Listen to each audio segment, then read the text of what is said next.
Olá, tudo bem?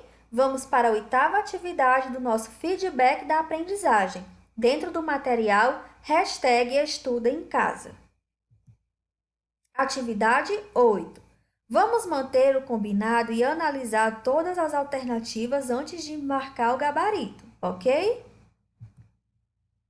A atividade 8 é sobre identificar as marcas linguísticas que evidenciam o locutor e o interlocutor de um texto. Aí vocês já devem ter lido o texto introdutório.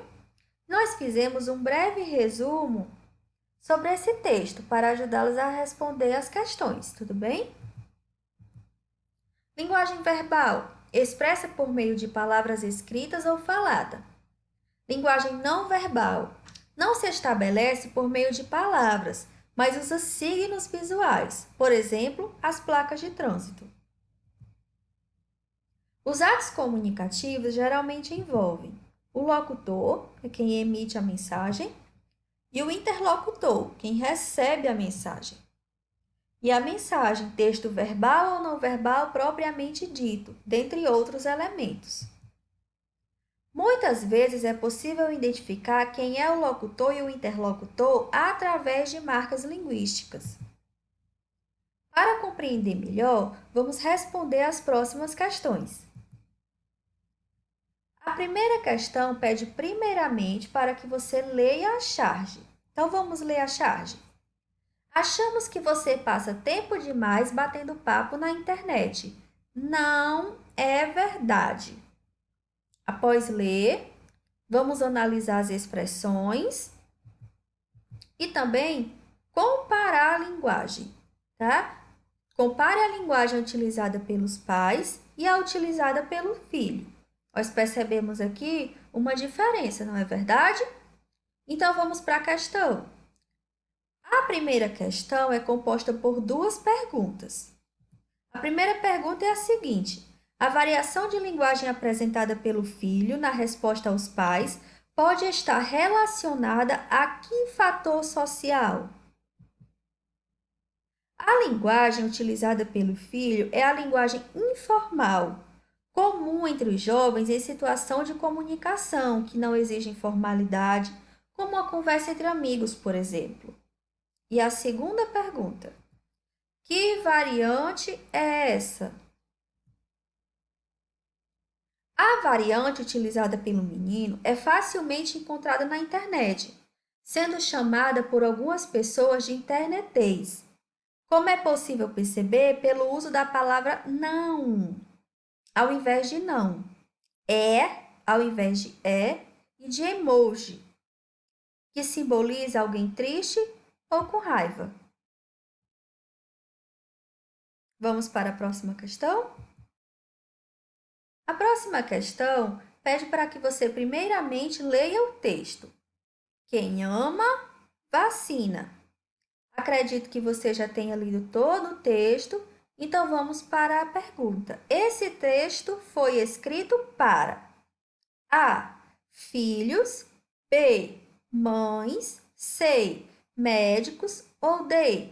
Pais.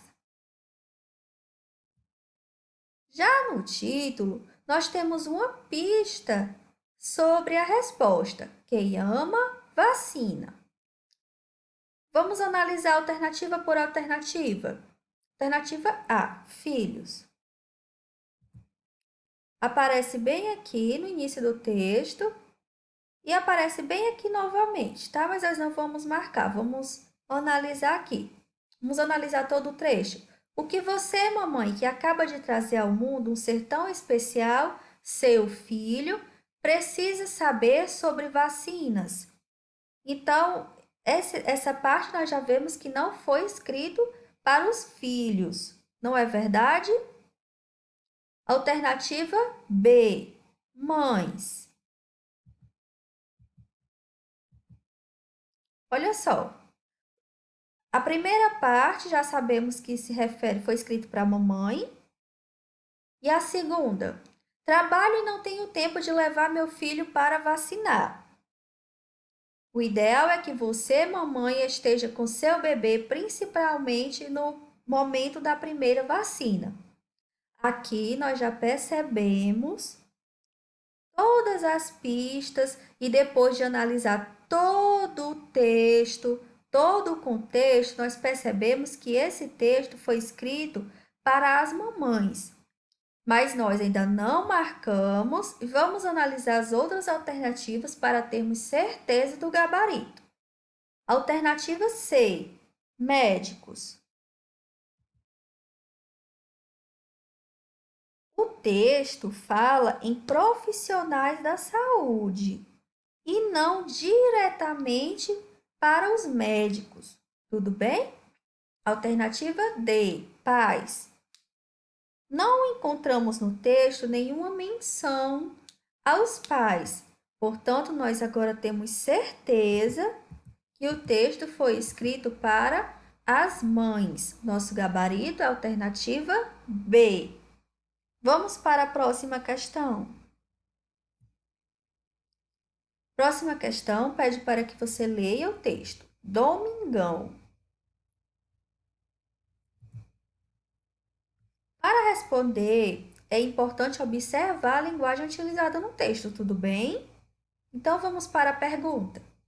Os dois personagens que conversam nesse texto são: alternativa A, adultos, B, crianças, C, idosos ou D, jovens. Depois de ler todo o texto, nós vamos marcar agora algumas passagens, alguns trechos para analisar a linguagem utilizada. Tudo bem? Vamos lá. Passei o dia todo de bode. Bater um fio. Pagamos o maior mico. Mané. Que filme massa.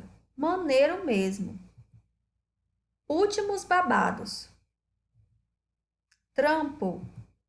Queimar o filme. De novo para eu agitar um pouco mais. Após ler todos esses trechos, todas essas passagens, nós podemos observar que essa linguagem é comum para os jovens. Portanto, os dois profissionais que conversam nesse texto são jovens. O nosso gabarito é a alternativa D. Obrigada!